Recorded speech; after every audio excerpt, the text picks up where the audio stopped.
ഈത്തപ്പനയുടെ ഓല കൊണ്ട് കെട്ടിയ, ഈത്തപ്പനയുടെ തണ്ട് തൂണാക്കി നിർത്തിയ,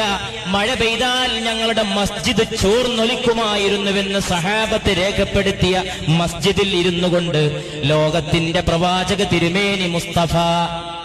സല്ലല്ലാഹു അലൈഹി വസല്ലം പറയുകയാണ്, എന്റെ മസ്ജിദിനെ നോക്കിക്കൊണ്ട് ദജ്ജാൽ ചോദിക്കും, ആരുടേതാണ് ഈ വൈറ്റ് പാലസ്, ആരുടേതാണ് ഈ ഖസ്റുൽ അബിയത്, ആരുടേതാണ് ഈ വെള്ളക്കൊട്ടാരം എന്ന് ദജ്ജാൽ എന്റെ മസ്ജിദിനെ നോക്കി ചോദിക്കുമെന്ന് റൂഹി ഫിദാ മുഹമ്മദ് മുസ്തഫ സല്ലല്ലാഹു അലൈഹി വസല്ലം.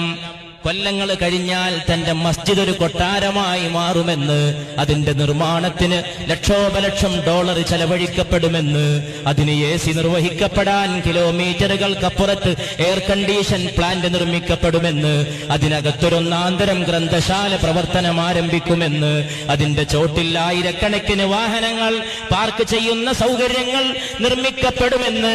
അതിന്റെ മിനാരങ്ങൾ മാനം മുട്ടി നിലകൊള്ളുമെന്ന്, അതിന്റെ പച്ച കുബ്ബ കണ്ടിട്ട് ലോകത്ത്